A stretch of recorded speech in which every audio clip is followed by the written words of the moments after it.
Hola, ¿qué tal? ¿Cómo están? Bueno, el título lo dice todo. El video de hoy habla de las decisiones. Y en este caso, bueno, en la miniatura aparecen los dos protagonistas de esta historia. Uno es el inglés Stirling Moss y el otro es el francés Jean-Pierre Beltois. Ambos tomaron decisiones en su momento. A uno le costó un campeonato, al otro la vida de un compañero, de un colega. ¿Me acompaña? Ya les cuento.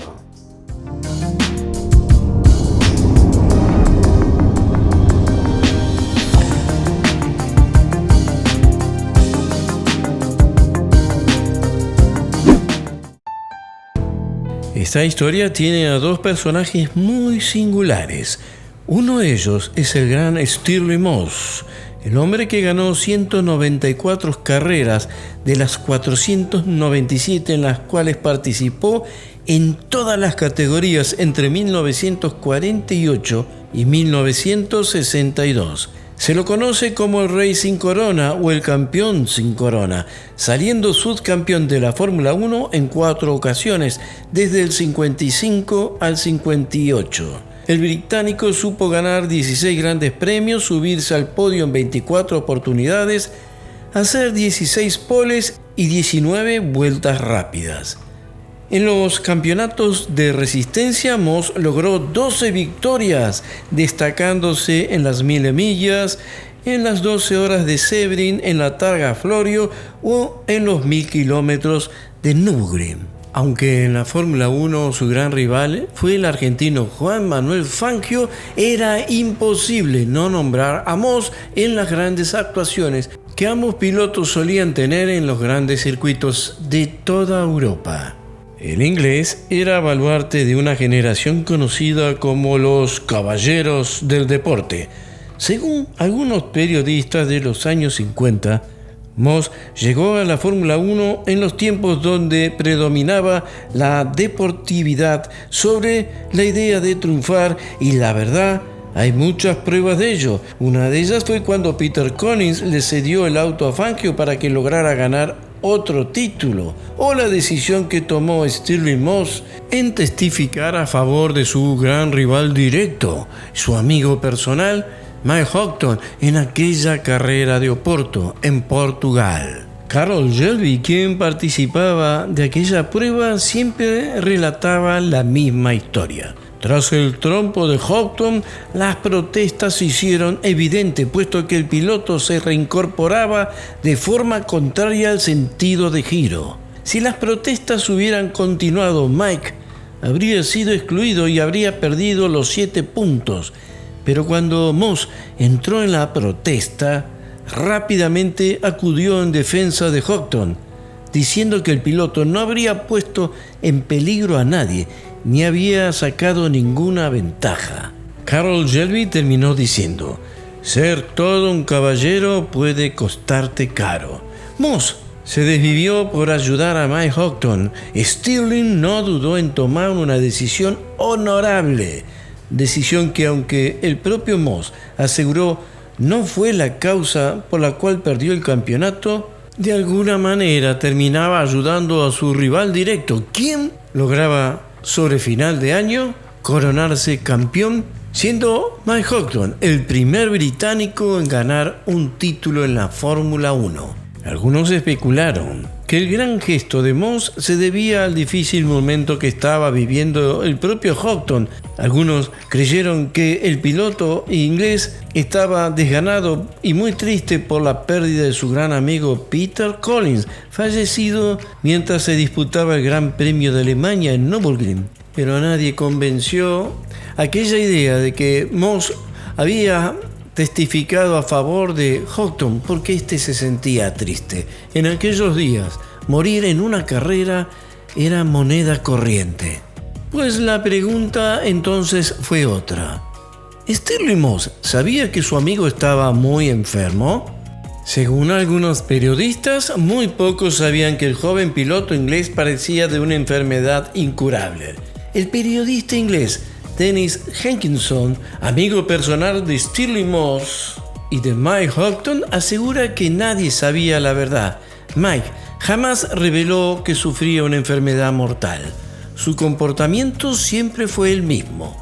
Tal vez la inesperada muerte de Collins pudo afectarlo. Tras ganar el título y retirarse de las competencias, ambos asistimos a varios eventos y su comportamiento o su forma de mostrarse fue la de siempre. William Kimber, editor y autor de los libros biográficos de Mike Houghton, sabía en parte la verdad sobre el estado de salud de su gran amigo. Fue quien escribió sobre Houghton en el libro titulado Challenger Meet the Race, justamente haciendo referencia a la biografía de su vida deportiva. En este libro, el autor intentaba despegar de las responsabilidades y las acusaciones que le llegaban al piloto inglés por aquel tremendo accidente ocurrido en 1955 mientras se disputaban las 24 horas de Le Mans.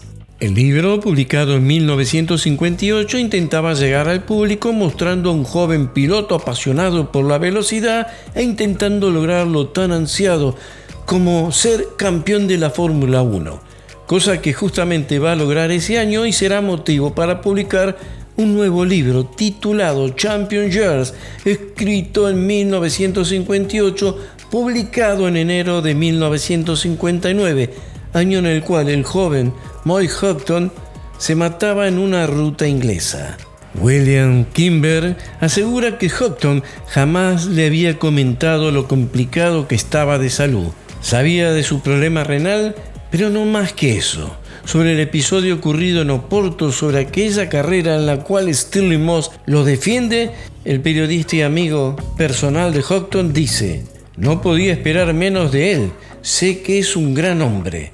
Fue lo único que dijo Mike, lo cual cierra cualquier hipótesis sobre si Moss sabía o no sobre el estado tan delicado de salud que tenía su gran amigo.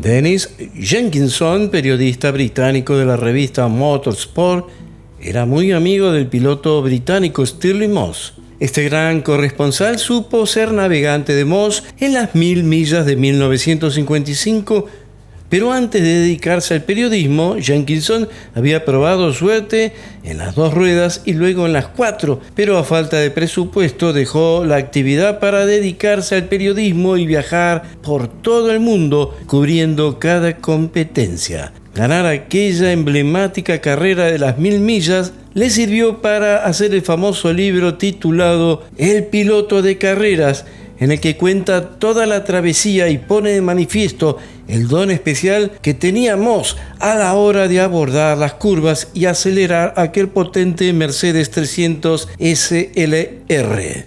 Stirling fue siempre un caballero, un hombre respetado y querido en el ambiente.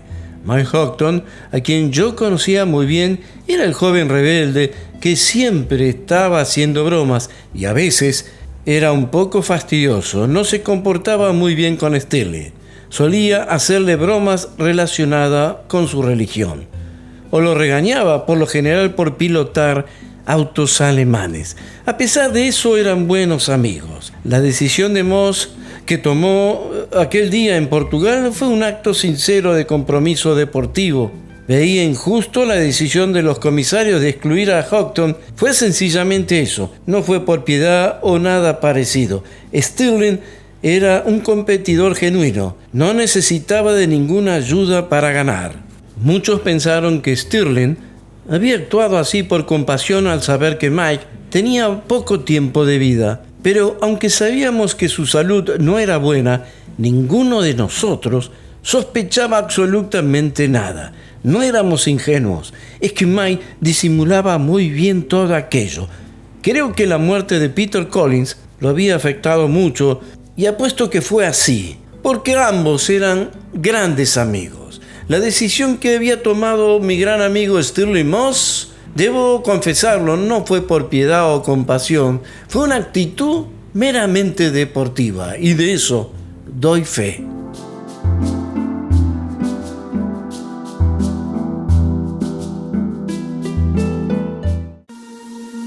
Muchos se hacen la misma pregunta, e incluso yo también. Espero que usted pueda responderla. ¿Por qué dejó ganar el campeonato a Mike Hawthorne? ¿Qué lo llevó a tomar semejante decisión?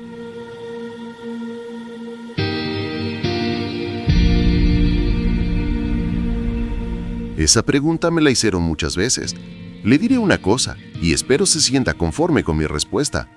No me parecía bien tener que ganar un campeonato con una injusta sanción que castigaba a mi rival directo.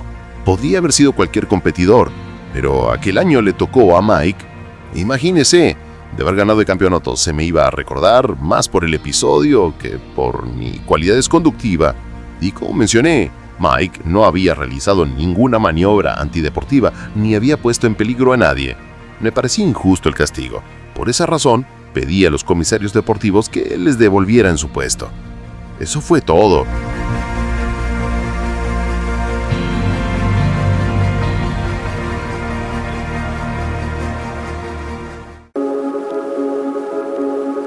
Cuando uno lee la autobiografía de Stirling Moss, se encuentra con muchos momentos de este gran piloto. El inglés fue incluso más que un gran competidor. Fue lo que se hizo llamar un caballero del deporte, y es ahí donde me hago la gran pregunta.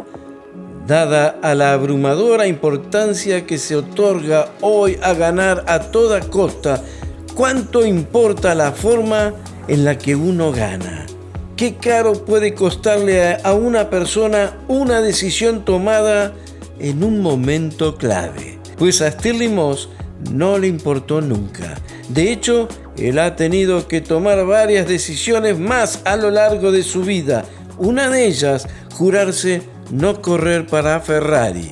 Pero esa ya es para otra historia.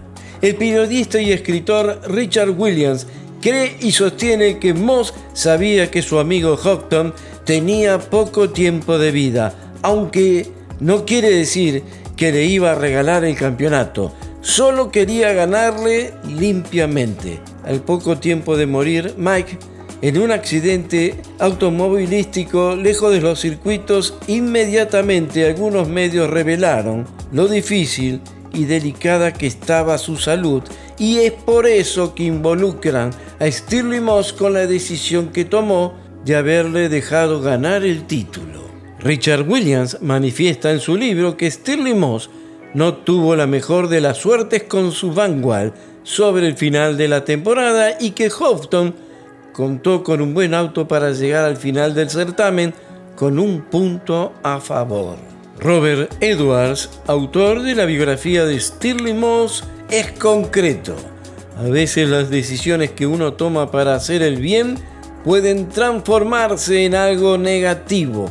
Pero yo, que he tenido la suerte de entrevistar y pasar muchos momentos con Moss, puedo asegurar que a Stirling no le pesó para nada, y aunque sabía que Mike estaba delicado de salud, nunca supo cuán grave estaba.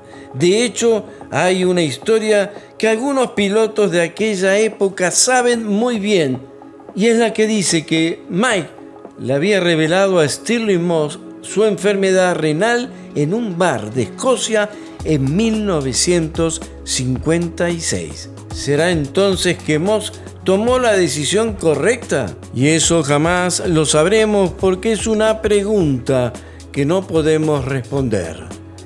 El piloto inglés, el subcampeón eterno, jamás se lamentó de lo que había hecho. Son decisiones, nada más que eso.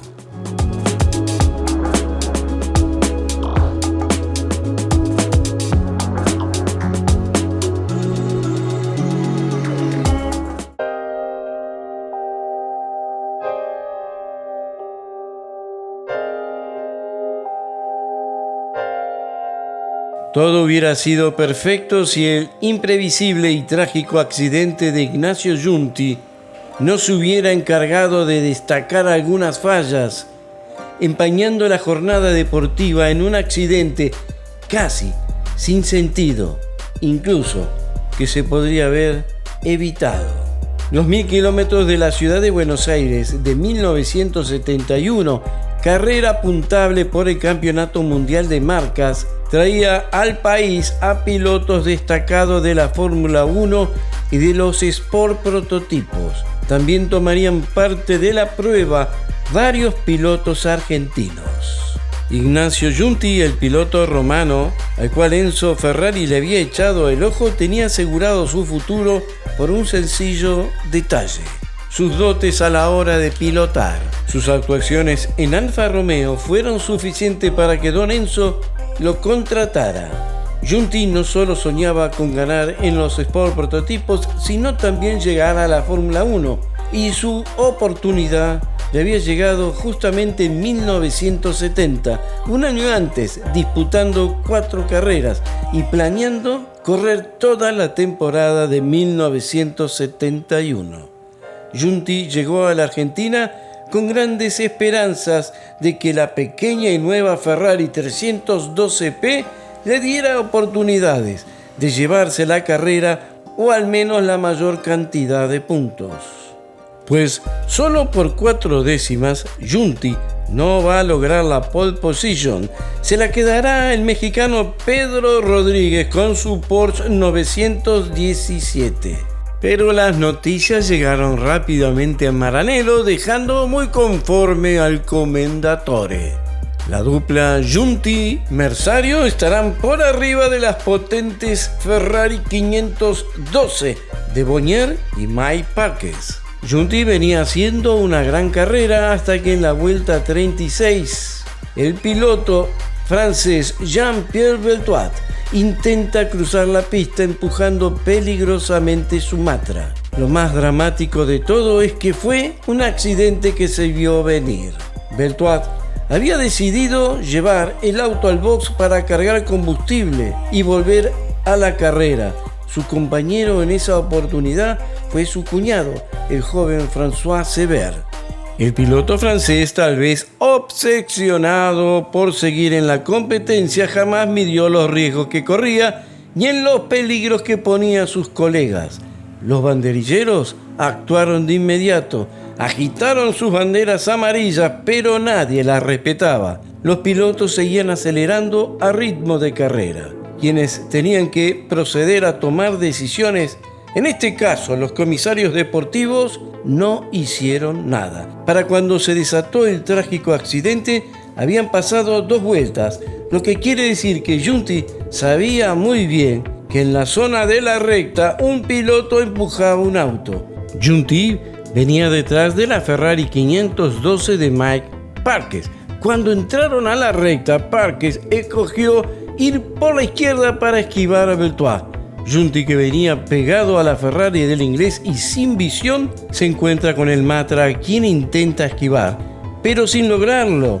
Las imágenes son más que elocuentes. De milagro, Jean-Pierre Beltoit se salva de ser embestido. El accidente fue tremendo. La Ferrari de Giunti golpea la parte derecha delantera a la parte trasera izquierda del Matra y en segundos la Ferrari, que llevaba el número 24, empieza a arder. Néstor Jesús García Veiga, piloto argentino que compartió aquel día la carrera pilotando una Ferrari 512 Spider, recuerda: nunca pude entender cómo, sabiendo que estaba el auto de Beltoit porque lo había visto en 2 vueltas anteriores, Giunti se tiró a pasar en ese lugar. Yo venía detrás del romano, algo distanciado. Cuando ocurrió el accidente yo estaba ya abordando la recta. Todo fue confusión, humo, que no podía entender. Pero la carrera no se detuvo, o al menos seguimos acelerando hasta que pusieron bandera roja. Después todo se volvió a la normalidad. Cuando sacaron el auto incendiado del malogrado piloto italiano, la carrera volvió a ser como antes y todos, incluido yo, también volví a acelerar. En aquellos días era muy común que estos accidentes ocurrieran. Tal vez no con la dimensión como el que pasó en Buenos Aires, pero casi todos los domingos alguien moría, y para nosotros casi era normal. El accidente de Ignacio Giunti en 1971 provocó una gran conmoción en el mundo del automovilismo, generando una fuerte crítica a las medidas de seguridad de la época y una sanción temporal impuesta al piloto francés Jean-Pierre Beltoise, del cual don Enzo Ferrari se echó a reír porque le parecía una burla. La Federación Internacional del Automóvil suspendió a Jean-Pierre Beltoise, sacándole la licencia por 6 meses, cosa que no ocurrió porque la pena solamente duró un mes. Enzo Ferrari, como dijimos, consideró a Beltoise el principal culpable y criticó duramente la falta de castigo.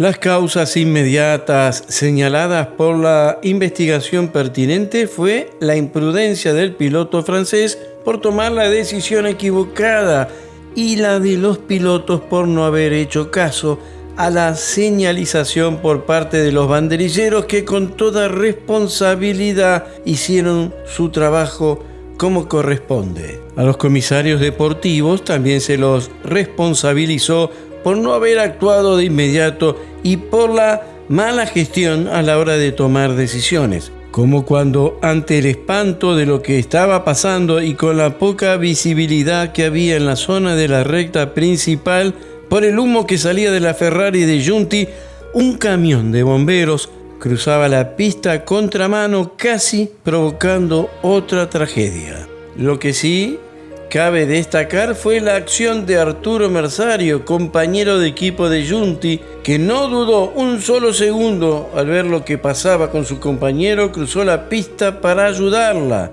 Vaya vocación del simpático piloto del sombrero, como se lo conocía al genial Arturo Merzario, porque tiempo después podrá rescatar con mejor suerte al piloto austríaco Niki Lauda en aquel accidente en Nürburgring de 1976. Ignacio Giunti morirá en el Hospital Fernández poco después de terminada la prueba. Aquel día Juan Manuel Fangio oficializaba de director de la carrera y se mostró empático con Beltoise.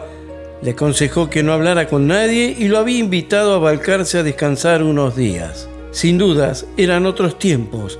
La tragedia formaba parte de esta actividad deportiva y aunque cueste creerlo, en aquellos años era todo muy normal. En un canal de la televisión francesa, Jean-Pierre Beltoise había admitido sentirse mal psicológicamente, pero no de haber decidido bajarse del auto y empujarlo. Estas cosas pasaron siempre, exclamó el francés en aquel momento. Y hay un viejo dicho que dice, a veces tomar una decisión puede cambiarlo todo, para bien o para mal. Bueno, ponemos punto final a este video, a esta historia, para reencontrarnos, si Dios quiere, en breve. Gracias por acompañarme. Chao.